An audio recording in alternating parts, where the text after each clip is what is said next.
pagi anak-anak kelas 6, jumpa kembali bersama Bu Maya dalam pembelajaran tema 3 subtema 3. Kali ini tentang bahasa Indonesia. Yang pertama kita akan belajar tentang mengidentifikasi kosakata baku dalam teks eksplanasi. Kalimat efektif adalah kalimat yang terdiri atas susunan kata yang sistematis dengan menggunakan kata-kata baku. Kata-kata baku merupakan kata-kata yang penulisannya telah sesuai dengan pedoman ejaan bahasa Indonesia. Kata-kata baku digunakan pada acara-acara resmi dan penulisan karya ilmiah. Contoh kata baku dan tidak baku. Zaman, kata bakunya zaman. Arti kosakata, jangka waktu panjang atau pendek yang menandai sesuatu atau masa. Kosakata tidak baku lobang. Kosakata bakunya lubang, artinya liang. Tahun. Kosakata baku tahun, artinya masa yang lamanya 12 bulan. Kosakata tidak baku kalau. Kosakata bakunya menjadi kalau, artinya seandainya. Kosakata tidak baku enggak. Kosakata bakunya tidak. Artinya kosakata menyatakan penolakan. Nah, anak-anak harus paham ya tentang kosakata tidak baku, kosakata baku, dan arti kosakata tersebut. Ya, supaya anak-anak bisa menuliskan kalimat efektif. Yang berikutnya kita mengidentifikasi penggunaan kosakata baku dalam teks eksplanasi. Ingat kembali ya, teks eksplanasi terdiri atas kalimat-kalimat efektif. Kalimat efektif yaitu kalimat yang terdiri atas susunan kata yang sistematis dan menggunakan kata-kata baku. Ciri-ciri kata-kata baku adalah tidak terpengaruh bahasa asing atau bahasa daerah. Apa tuh ciri-cirinya? Yang pertama, menggunakan ejaan yang berlaku. Yang kedua, menggunakan struktur bahasa yang tepat. Memiliki unsur pokok minimal subjek dan predikat. Menggunakan pilihan kata yang tepat sesuai kebutuhan, logis, dan mudah dipahami. Yang berikut tidak menggunakan dua kata atau lebih yang bermakna sama dalam satu kalimat. Nah, itu adalah ciri-ciri daripada kalimat efektif.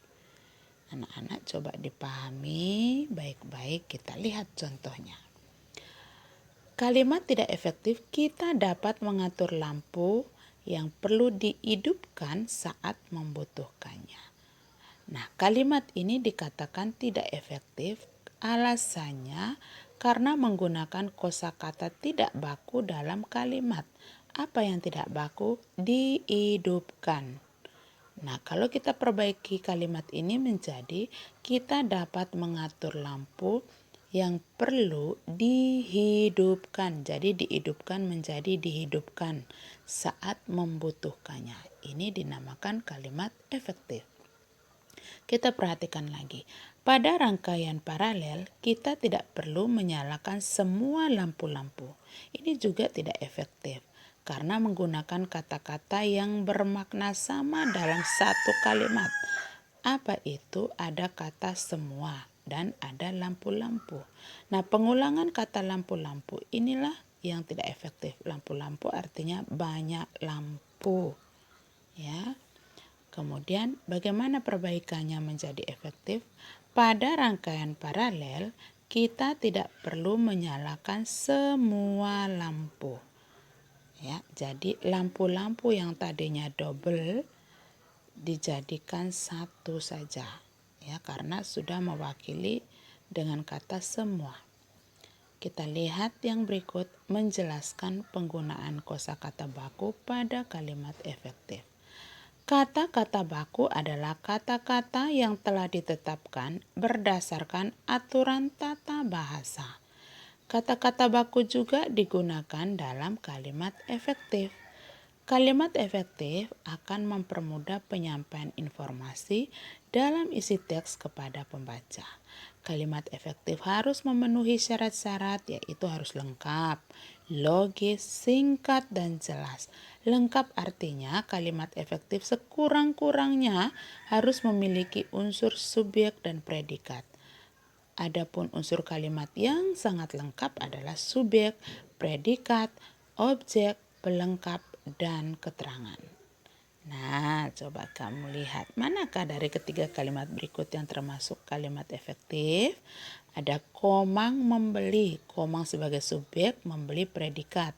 Komang membeli roti, Komang subjek, membeli predikat, roti objek.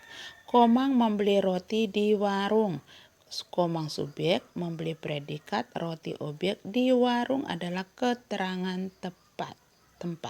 Manakah yang paling efektif di situ ya?